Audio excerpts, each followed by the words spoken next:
Vero then, jeg heter Isaac the Demon Lord. Hey world, it is Isaac the Demon Lord, and yet again another YouTube video. Stumbling over my words already. So this is a continuation of the Paganism series, wearing the exact same clothes. So like the last time, doing 2 in a row. For this one, we will be going over Slavic paganism. And so let's get into it. So, don't need to explain as much as it should be understood, but just in case, Slavic paganism, the Slavic part refers to the Slavs, which then refers to the people that we modernly know as Russians, Ukrainians, Polish people, just people in that Eastern Europe area. In general, I think most people know who the Slavs are, or what the Slavs are, stuff like that. But yeah, that's where that comes from. So let's get into it. First off, I do want to start off with, like with the Balto-Finnic paganism, there are going to not be that many Slavic pagans.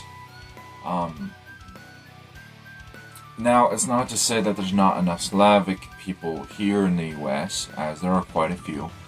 I think, though, that, like with the other one, most people are going to go towards the Norse spectrum, the Celtic spectrum, or the Greco-Roman spectrum, and they're going to forget about everything else. But Slavic paganism is a root. I will say this one is harder than even the last ones to follow, and we'll see why. But before we get into that reason, let's start off with the rest, and that is, if you are a Slavic pagan, who do you follow? So, got my Wikipedia up, and we shall go over the names of the gods. The first god it mentions is Perun, which would be their version of Thor.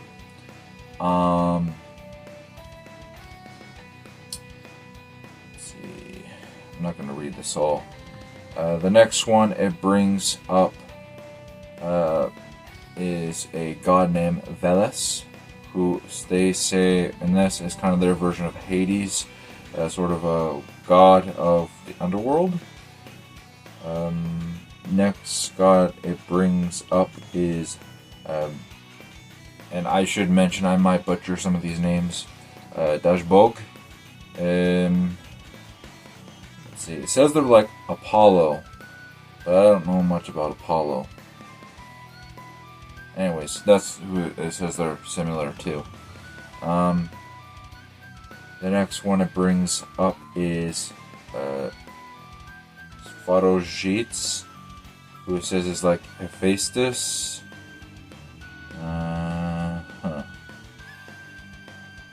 Doesn't say much else besides that. Brings up personifications. I don't know what that would mean. We'll read the names of these personifications anyways. Dola, which it says is like someone named Tiche.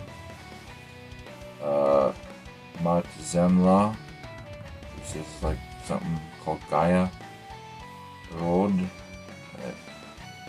Rozhanitsi, and Zoria, and Zvezda. Yeah, I'm not too sure about any of this. So yeah, we'll just move into the rest. Most of the practices are going to be similar to the other ones.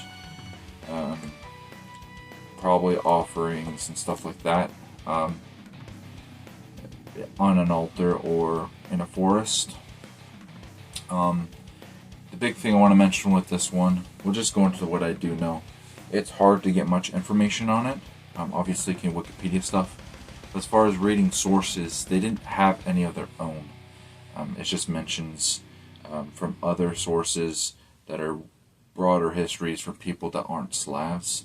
And so that is one hard thing. But that is about all I have on it. It does seem very mysterious and interesting. It does seem like something you'd have to go to these sort of certain places in Russia or Ukraine and find someone that happens to be a follower, or to somehow find someone on Facebook or something. But yeah, that's all for this one. If you liked it, give it a like, subscribe, share, all that good jazz, and we'll see you in the next one. Until then, hey do.